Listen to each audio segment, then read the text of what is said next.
육문 우리 한번 다 같이 여러분들 유인물에 있는 대로 한번 읽어보도록 합니다. 시작. 하나님의 신격에는 몇 위가 계십니까? 답을 한번 봅시다. 시작. 하나님의 신격에는 성부, 성자, 성령 삼위가 계십니다. 이 삼위는 한 하나님이시며 본질이 동일하시고 권능과 영광이 동등하십니다. 아멘. 자, 제6문에서 가르치고 있는 내용은 하나님은 한 분이신데 또한 삼위로 계신다는 진리를 말합니다.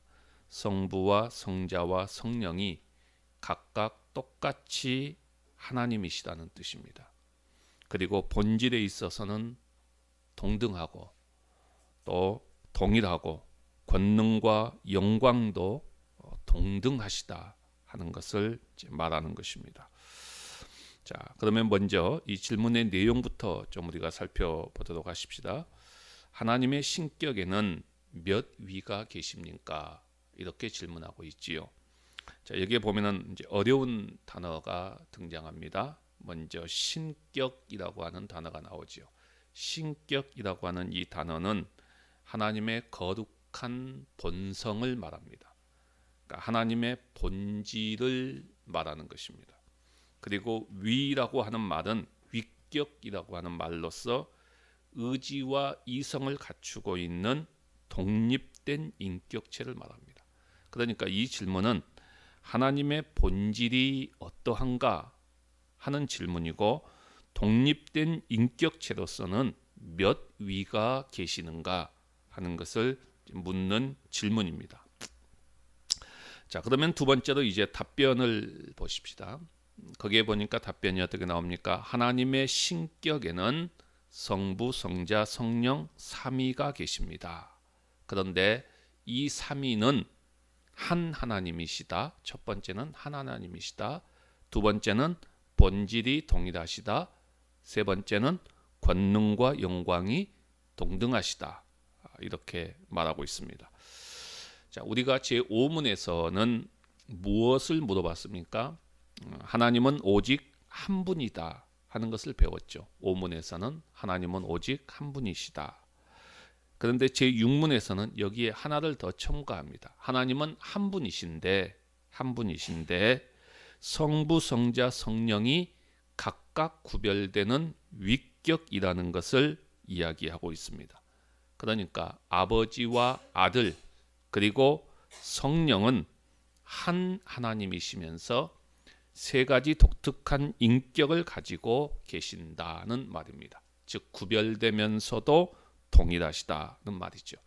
그러니까 지금 우리가 말하고 있는 이 부분은 우리가 많이 들었던 삼위일체 교리를 말하는 것입니다. 삼위일체. 하나님은 독립된 세 위격을 가지고 계시지만은 한 본질이시며 상호 관계와 사역에 있어서 동등한 힘과 동등한 영광을 가진다는 것이죠. 그러니까 말 자체가 굉장히 어렵죠. 삼위일체라고 하는 이 말 자체가 굉장히 어렵습니다. 그래서 삼위일체 이 교리는 완전한 이해가 불가능합니다. 완전한 이해가 불가능해요. 그러니까 여기서 이제 가장 많은 이단들이 발생을 했습니다. 삼위일체 교리를 설명하려고 하다 보면은 이단이 빠집니다. 그러니까 설명하기가 굉장히 어려운 교리죠. 삼위일체 이 교리를 왜 설명하기 어렵냐? 우리 인간이 가지고 있는 언어의 한계 때문입니다. 그리고 시공간의 한계 때문에 완전히 알 수는 없습니다. 완전히 알 수 없으면 그냥 내버려 둬야 되느냐? 그건 아니죠. 겸손하게 가르쳐 주신 만큼 이해하는 것. 성경이 우리에게 가르쳐 주신 만큼 이해하는 것이 바람직한 자세라는 것입니다. 자, 그러면 이제 이 답변을 좀 세분해서 우리가 성경을 따라가면서 좀 살펴보도록 하겠습니다. 먼저 답변의 첫 번째는 뭐라고 이야기합니까? 하나님의 신격에는 성부, 성자, 성령 삼위가 계십니다. 이렇게 답변하죠. 그러니까 하나님은 삼위로 계신다는 것을 이야기합니다. 하나님은 삼위로 계신다. 하나님은 성부, 성자, 성령 삼위로 계신다. 이렇게 말하죠.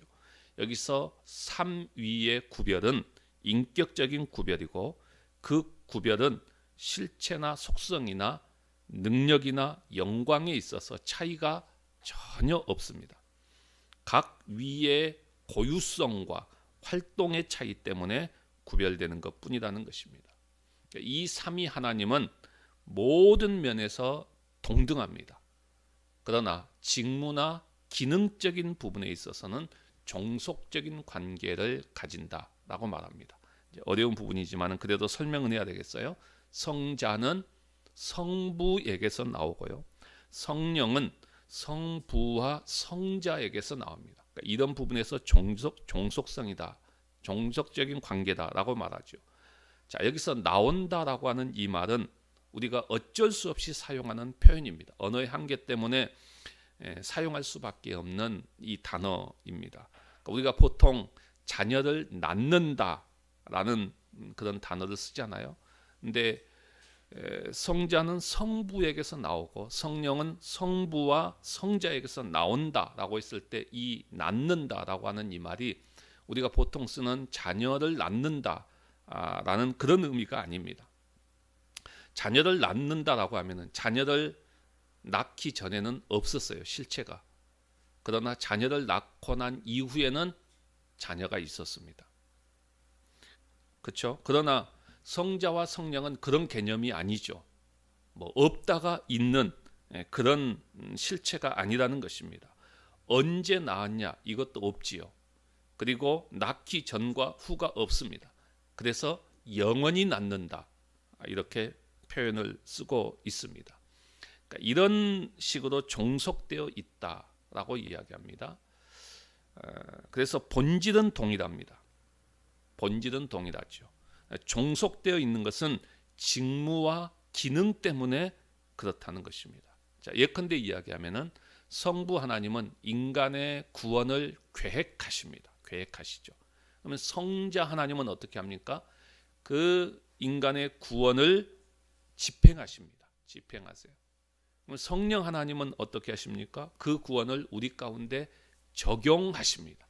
적용하시죠. 이런 어떤 그 직무와 기능 때문에 구별된 것입니다. 구별됐다고 해서 이제 이렇게 직무가 다르다고 해서 따로 일하느냐? 그것도 아닙니다. 함께 일하십니다. 그러니까 그래서 어렵다는 거예요. 이해한다는 것이. 그러니까 결론은 본질에 있어서는 동등하고 기능에 있어서는 종속된다는 것입니다. 그래서 이 삼위일체 교리는 우리가 설명하고 이해할 수 있는 내용이 아니라 믿음의 영역이다라고 이야기하는 것입니다. 자, 첫 번째 질문의 답변은 뭐였죠? 하나님은 삼위로 계신다는 것이었습니다. 자, 그다음에 두 번째로는 삼위로 계신 하나님은 한 분이시다 이렇게 말하지요. 삼위로 계신 하나님은 한 분이시다는 말씀입니다. 삼위로 계시는데 어떻게 그것이 한 분이시냐 이런 의문이 생길 수 있지요.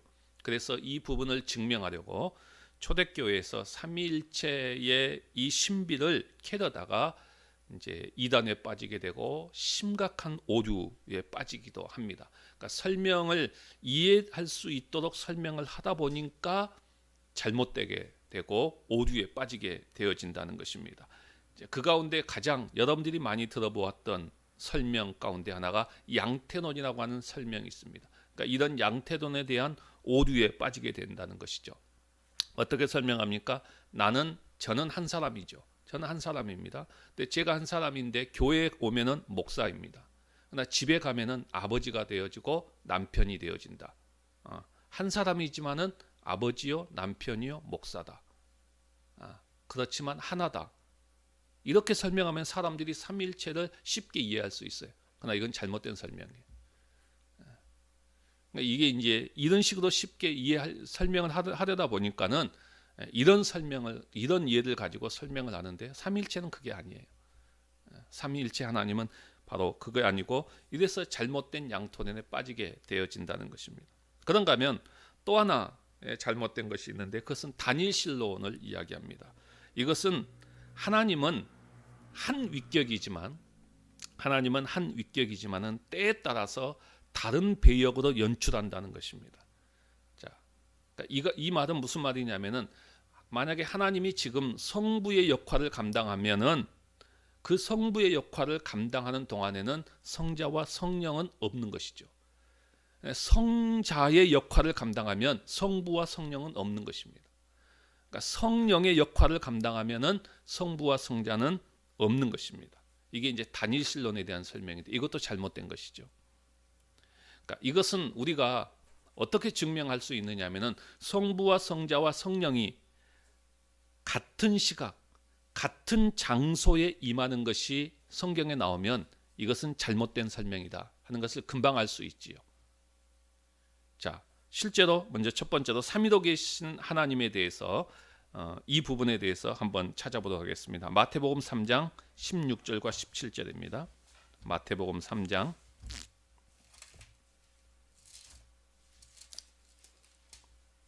16절과 17절 말씀 우리 다 같이 한 목소리 읽어보십시다. 시작. 예수께서 세례를 받으시고 곧 물에서 올라오실새 하늘이 열리고 하나님의 성령이 비둘기같이 내려 자기 위에 임하심을 보시더니 하늘로부터 소리가 있어 말씀하시되 이는 내 사랑하는 아들이요 내 기뻐하는 자라 하시니라. 아멘. 자, 예수님께서 세례 요한에게 세례를 받는 장면이지요. 여기를 잘 보세요. 예수 그리스도의 아버지가 성부 하나님이 하늘에서 말씀합니다. 그렇죠? 성부 하나님이 하늘에서 말씀합니다. 땅에는 하나님의 아들인 성자 하나님 예수님께서 세례를 받으십니다. 그리고 성령께서 그 위에 비둘기처럼 임합니다. 같은 장소에 동시에 이 삼위 하나님이 나타나셨지요. 따라서 한 위격이 세 가지 역할을 할 수 있다라고 말하는 단일 신론은 잘못된 것이다 하는 것을 분명히 알 수 있지요. 하나님은 삼위로 계신다는 것입니다. 삼위, 각각의 위로 계신다 하는 것을 이야기합니다. 자, 그 다음에 두 번째로는 이 삼위로 계신 하나님이 한 하나님이다 라는 증거에 대해서 자, 마태복음 28장입니다. 마태복음 28장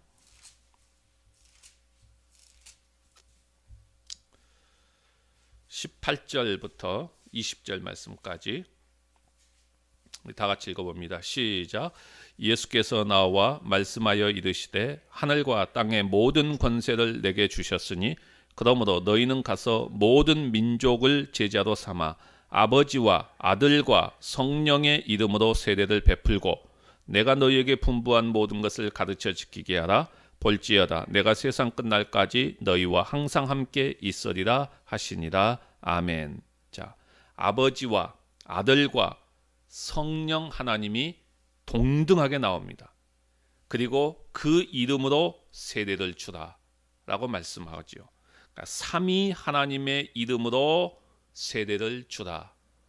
삼위 하나님의 이름으로 라고 하는 이 말은 원래 더 정확한 번역은 이름 안으로 세례를 주라 하는 의미입니다. 그러니까 우리가 어떤 사람에게 세례를 준다라고 할 때는 그 세례의 의미는 두 가지 의미가 있습니다. 첫 번째 의미는 씻는다는 의미죠. 뭘 씻는다는 겁니까? 죄를 씻는다. 그러니까 물로써 죄를 씻는다라는 의미죠. 그 다음에 두 번째 의미는 연합한다는 의미입니다. 예수 그리스도께 연합한다. 그런 의미입니다. 근데 여기서 연합한다라고 했을 때 누구와 연합됩니까? 성부만도 아니죠. 성자만도 아닙니다. 성령만도 아닙니다. 삼위 하나님입니다. 삼위 하나님과 연합하는 것입니다. 어떻게 연합합니까? 죄 있는 그대로는 우리가 연합할 수가 없지요. 그래서 먼저 씻는 것입니다. 먼저 씻는 것이고 그리고 연합합니다. 이것이 세례입니다. 그러니까 연합시키기 위해서 씻는 것입니다. 깨끗하게 씻겨서 독립적인 주체로 그냥 놔두는 것이 아니라 목적은 연합시키기 위한 것입니다. 누구와요? 삼위 하나님의 이름과 연합시킵니다. 삼위 하나님의 이름과. 자, 이것은 삼위 하나님이 똑같이 동등하고 한 분이다라는 증거를 우리 가운데 말해주고 있지요. 자, 또 고린도후서 13장 13절입니다. 고린도후서 13장 13절.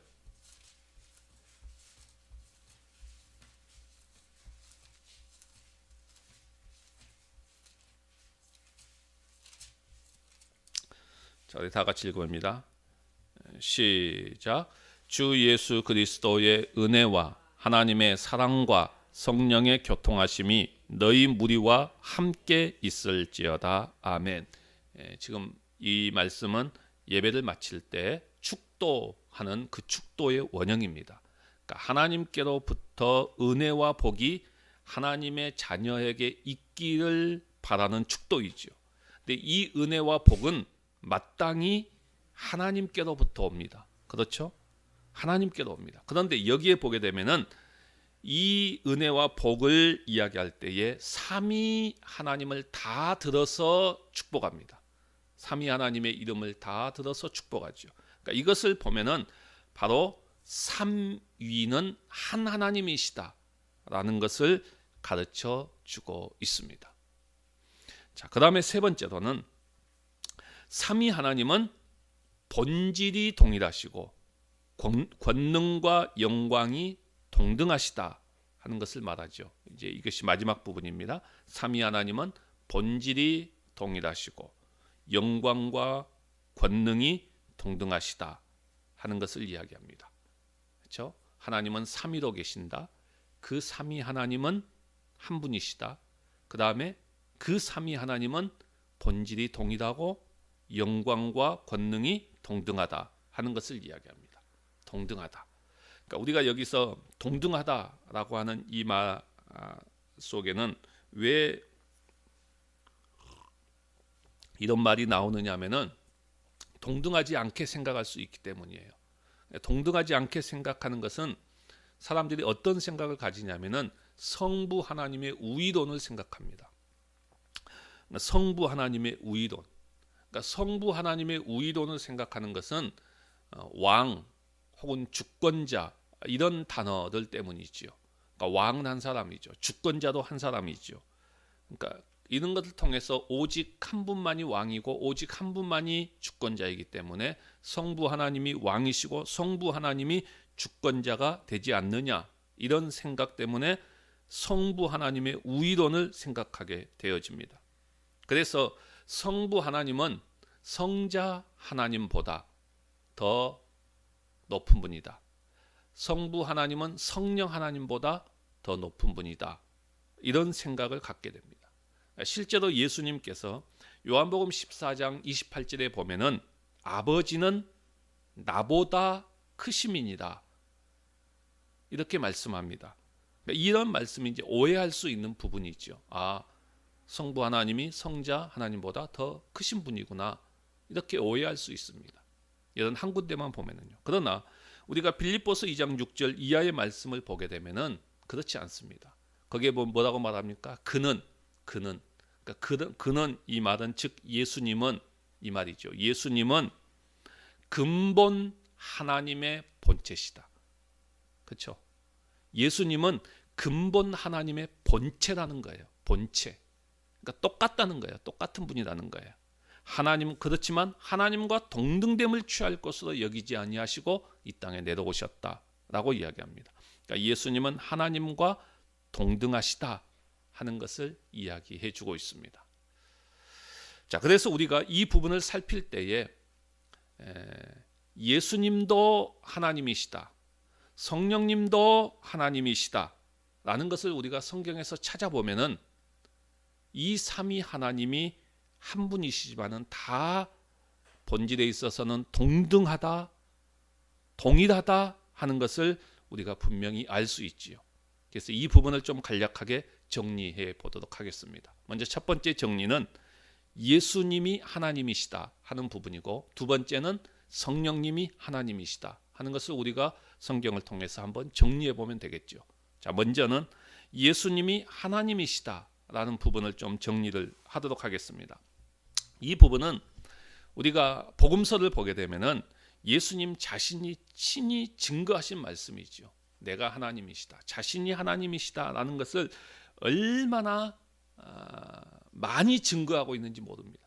그러나 여기에 대해서 유대인들은 극렬하게 반대합니다. 그런데 예수님이 하나님이시다라고 하는 것은 성경의 명백한 증거입니다. 자, 우리 한번 성경을 찾아봅시다. 누가복음 24장입니다. 누가복음 24장.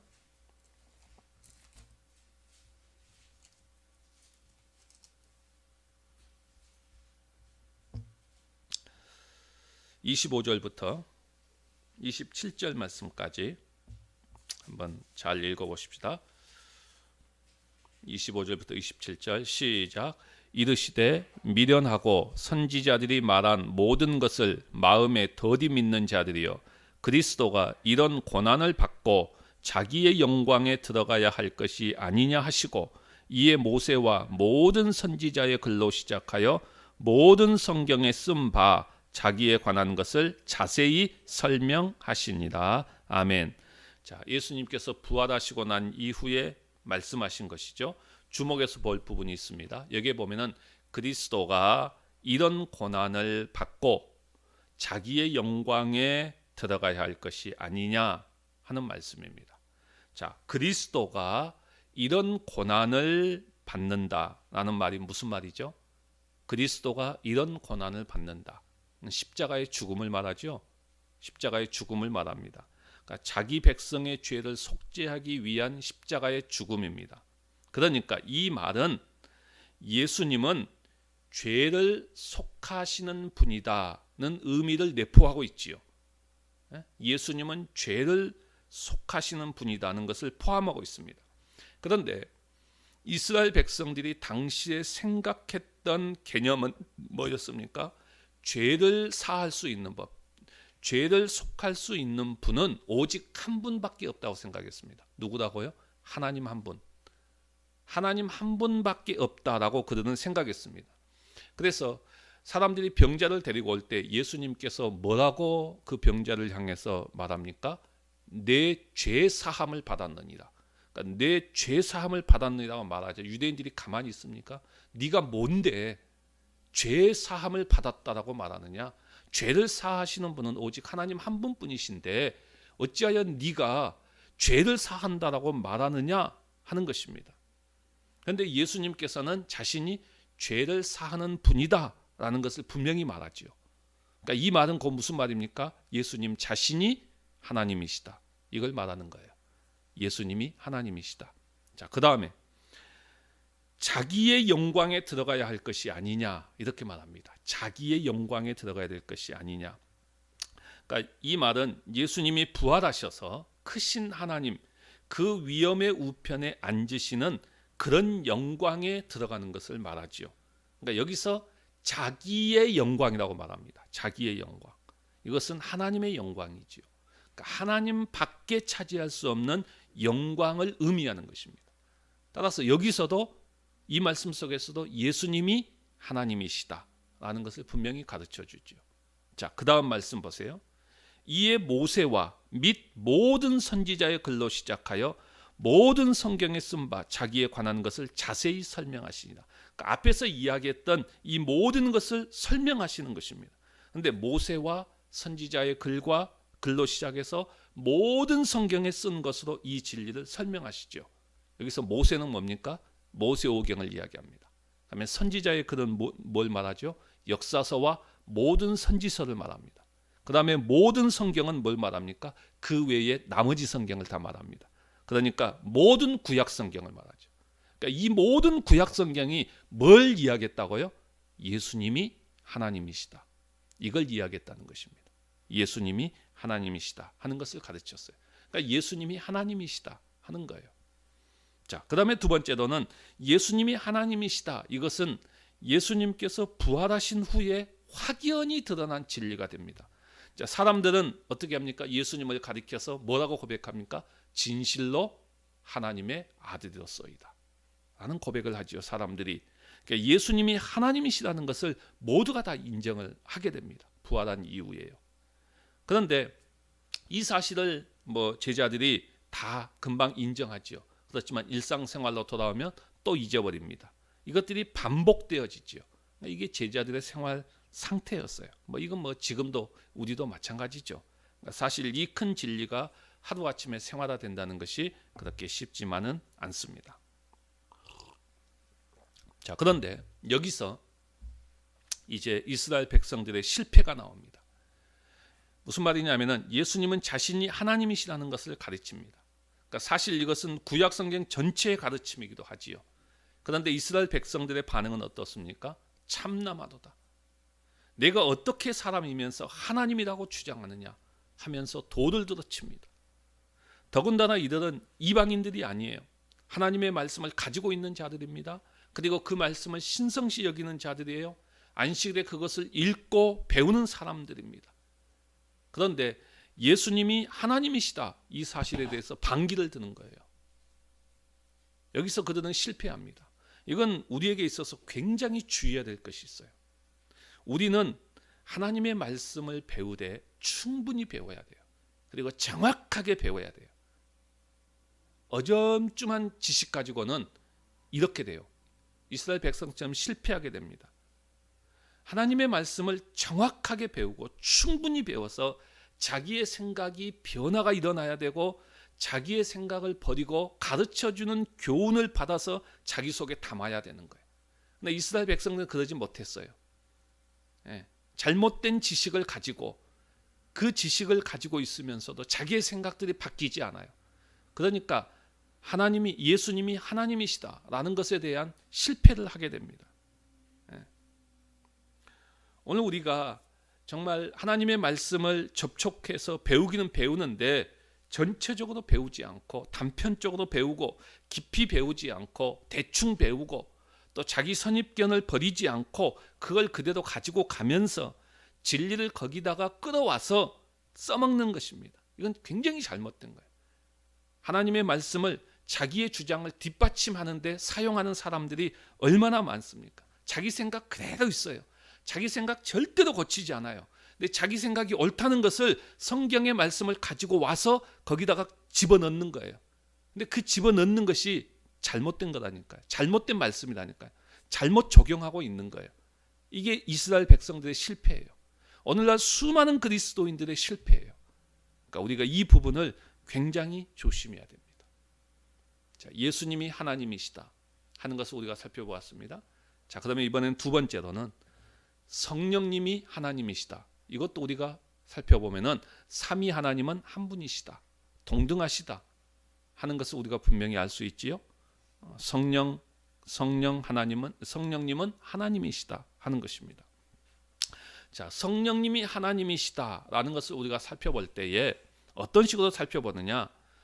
성령님이 어떤 분이신가 하는 것을 살펴볼 것입니다. 그러니까 왜 이게 중요하냐면은 성령님이 어떤 분이신가 하는 것을 살펴볼 때에 성령님이 하시는 일을 우리가 살펴보면은 그 일은 하나님만이 하실 수 있는 일이다 라는 것이 증명이 된다면 성령님도 하나님이시다 라는 것을 우리가 충분히 증명이 되지요.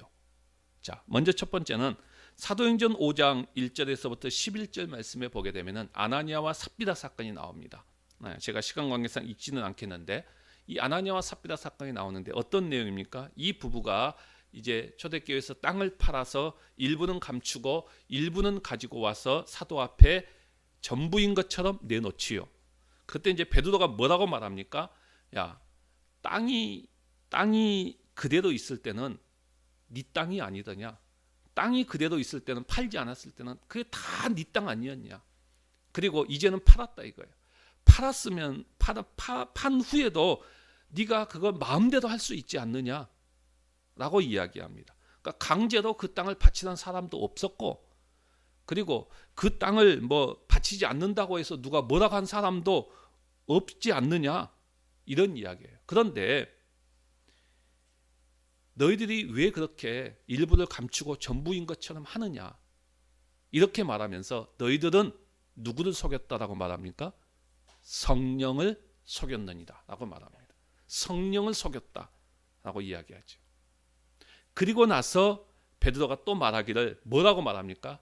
너희는 사람에게 거짓말한 것이 아니라 하나님에게 거짓말한 것이다. 하나님에게 거짓말을 했다라고 말하죠. 그러니까 처음에는 성령을 속였다라고 말하고 그 다음에는 하나님에게 거짓말했다라고 말하죠. 그러니까 성령과 하나님을 동일시 여기고 있어요. 동일시 이야기하고 있죠. 그러니까 곧 성령님은 하나님이시다라는 결론이 나오게 되죠. 그 다음에 두 번째로는 성령은 하나님의 창조와 섭리의 일을 이루어 가셨습니다.